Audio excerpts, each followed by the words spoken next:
नमस्ते बच्चों। कक्षा सप्तमी विषय गणित अध्याय 6 का भाग 4। आज का हमारा प्रकरण है त्रिभुज की दो भुजाओं का योग। तो आइए आज हम त्रिभुज की भुजाओं की योग के बारे में जानकारी करेंगे। आइए हम उदाहरण के माध्यम से समझते हैं। नमस्कार।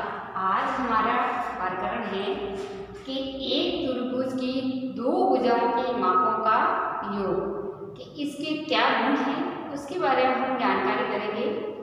तो हमारे जो त्रिभुज है उस त्रिभुज की दो भुजाओं का जो मापों का योग है वो क्या है, इसके बारे में इसको हम समझने के लिए देखते हैं कि तीन बिंदु बने हुए हैं। यहाँ पर हम एक त्रिभुज बनाते हैं। इस त्रिभुज में तीन बिंदु हैं। तो देखो, ये बिंदु ए, ये बिंदु बी और ये बिंदु सी, ये तीन बिंदु है। तो देखो कि जैसे ये तीन बिंदु है, इस तीन बिंदु में किसी को कहा जाए कि ये तीन रास्ते हैं। इन तीन रास्तों में आपको ए से सी तक जाना है। तो पहले आपको ए बी का रास्ता लेना, फिर बी सी का रास्ता लेना। तो वो क्या करेगा कि वो इस रास्ते से नया चलकर सीधा एसी के रास्ते ही जाएगा, क्योंकि ये सीधा पड़ जाता है। ये रास्ता जो क्या है वो उसके सीधा जाता है। पहले ए बी जाएगा, फिर बी सी जाएगा, तो उससे अधिक समय लगेगा। इसलिए वो क्या करेगा, सीधा एसी रास्ता पकड़ेगा। तो इसलिए हम कह सकते हैं कि A B plus B C जो बड़ा है ए सी से, ठीक है ना, क्योंकि ये रास्ता सीधा पड़ता है। पहले ये यहाँ से यहाँ जाएगा और यहाँ से यहाँ जाएगा, तो उसे अधिक समय लगेगा, है ना। तो ये रास्ता ज़्यादा बड़ा हो गया, लेकिन ए सी तक ही पहुँचना उसे, और ए सी उसका सीधा रास्ता है, तो वो सीधा रास्ता ही अपनाएगा। तो अतः हम कह सकते हैं कि ए बी और बी सी ये जो है ए सी से ज़्यादा है, ज़्यादा लंबा है। इसको और समझने के लिए, जैसे कभी सी तक पहुंचना था, तो हम कह सकते हैं कि आगे है कि इसी तरह कि हमें बी सी तक या जैसे ए बी तक पहुंचना है। तो ए बी तक पहुंचने के लिए उससे कहते हैं कि पहले बी सी तक जाओ, कि पहले बी सी के रास्ते फिर सी ए के रास्ते जाओ। तो क्या करेगा, उसके पास सीधा रास्ता है बी ए से सीधा रास्ता है, या ए बी उसके पास सीधा रास्ता है, तो वो इतना लंबा रास्ता क्यों लेगा। तो इसीलिए इसको हम समझने के लिए कह सकते हैं कि बी सी प्लस सी ए जो बड़ा है ए बी से क्या है, बड़ा। तो अतः हम कह सकते हैं कि त्रिभुज की दो भुजाओं का जो योग है वो तीसरी भुजा से बड़ा होता है, यानी अधिक होता है।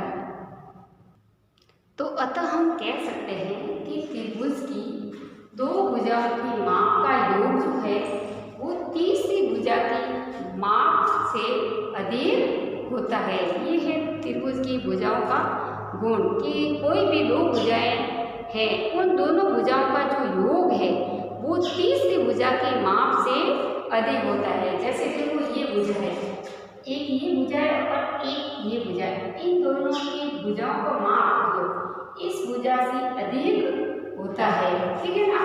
तो ये है त्रिभुज की भुजाओं का योग के गुण। अब इसके बारे में और इसको अधिक से जानकारी के लिए हम इसको एक उदाहरण के द्वारा समझते हैं।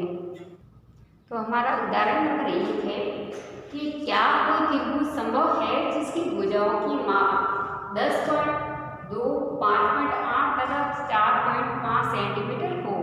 यानी इन तीन भुजाओं की माप से क्या एक त्रिभुज बन सकता है।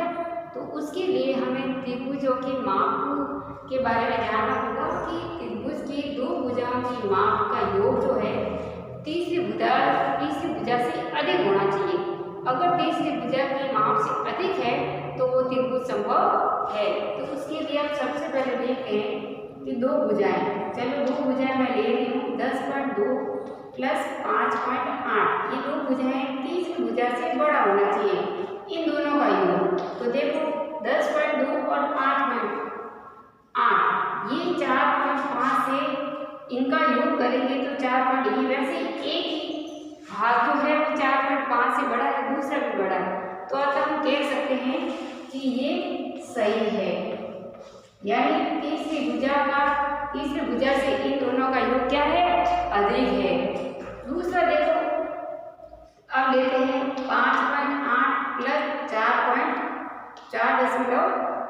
ये है 10.2 से अधिक होना चाहिए। तो देखो 8 और 5 13, 5 और 4 9 और 1 10, तो 10.3 आ रहा है, इसका मतलब ये भी सही है। इन दोनों का योग जो है इस तीसरी भुजा से अधिक है।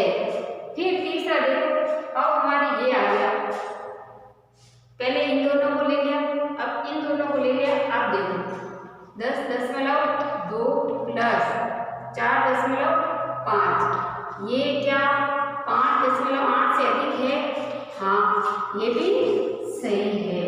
तो देखो तीनों जो भुजाओं की जो हमने निकाला है माप, ये तीनों ही सही आ रहा है, इसका मतलब ऐसा त्रिभुज संभव है। क्या है कि ऐसा त्रिभुज बन सकता है, ठीक है ना। आया उदाहरण आपको समझ में कि ऐसा त्रिभुज संभव है, कि हम ऐसा त्रिभुज बना सकते हैं, ठीक है।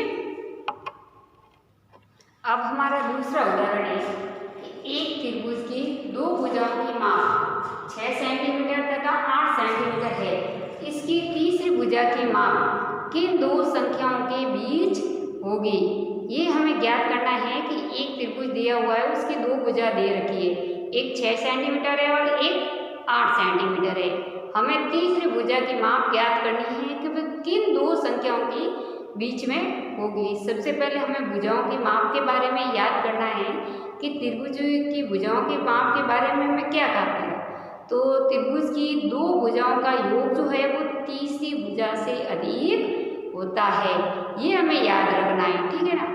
अब जो तीसरी भुजा होगी वो दो भुजाओं से क्या होती है, कम होती है। तीसरी भुजा से क्या होती है, कम होती है ना, कम होनी चाहिए। तो अतः हम कह सकते हैं कि अर्थात जो है दो भुजा, अर्थात भुजा 8 प्लस 6 बराबर 14, यानी तीसरी जो भुजा है 14 से कम होनी चाहिए, ठीक है। 14 से क्या होनी चाहिए, कम होनी चाहिए। यही दे रखा है कि दो भुजाओं का योग जो है वो तीसरी भुजा से अधिक होता है, यानी तीसरी भुजा हमारी क्या होनी चाहिए, कम होनी चाहिए। तो तीसरी भुजा जो है दो भुजाओं का योग, दो भुजा दे रखी है 6 और 8, और 6 और 8 का योग कितना है, होता है 14। तो हमारी तीसरी भुजा जो माप है वो 14 से कम होनी चाहिए, ठीक है। अब जो हमारी तीसरी भुजा है कि तीसरी भुजा पता चल गया कि दो भुजा का योग 14 है, तो तीसरी भुजा हमारी 14 से कम होनी चाहिए। अब किससे अधिक होनी चाहिए उसके लिए देखो, तीसरी भुजा दी हुई दोनों भुजाएं, दी हुई दोनों भुजाएं, एक 8 और एक 6, इन दोनों भुजाओं के अंतर से अधिक होनी चाहिए। इन दो भुजाओं का जब हम अंतर निकालेंगे उस अंतर से अधिक होनी चाहिए, ठीक है ना। योग से कम होनी चाहिए और अंतर से अधिक होनी चाहिए। अर्थात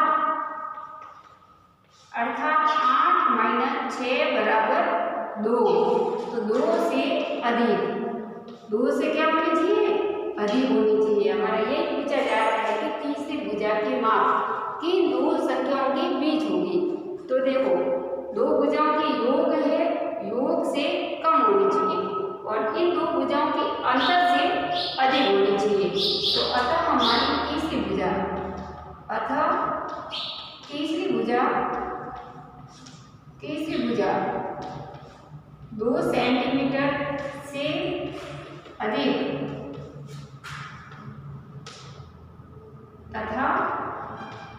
14 सेंटीमीटर से कम होगी। ठीक है, ये है हमारा आंसर। तो अब हम कह सकते हैं कि ये जो भुजाओं की माप दे रखी है, इन माप के आधार पर हम ऐसे प्रश्न अगर दिए हुए हैं तो इन प्रश्नों को हम आसानी से हल कर सकते हैं। अब है आपके अभ्यास प्रश्न। पहला प्रश्न है, दी गई भुजाओं की माप से क्या कोई त्रिभुज संभव है। ये जो माप दे रखी है, इन मापों को जोड़कर आपको ये बताना है कि क्या इन तीन जो माप दे रखी है, इन त्रिभुजों, इन माप से त्रिभुज बन सकता है या नहीं बन सकता है। ये अभी हमने एक उदाहरण के माध्यम से समझा था।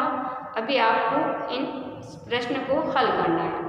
दूसरा प्रश्न है, एक त्रिभुज की दो भुजाओं की माप 12 सेंटीमीटर तथा 15 सेंटीमीटर है। इसकी तीसरी भुजा की माप किन दो मापों की बीच होनी चाहिए। ये है अभी आपकी प्रश्न। इन प्रश्नों को आपको अपनी नोटबुक में हल करना है। आज का हमारा ये टॉपिक जो है यही समाप्त होता है। धन्यवाद।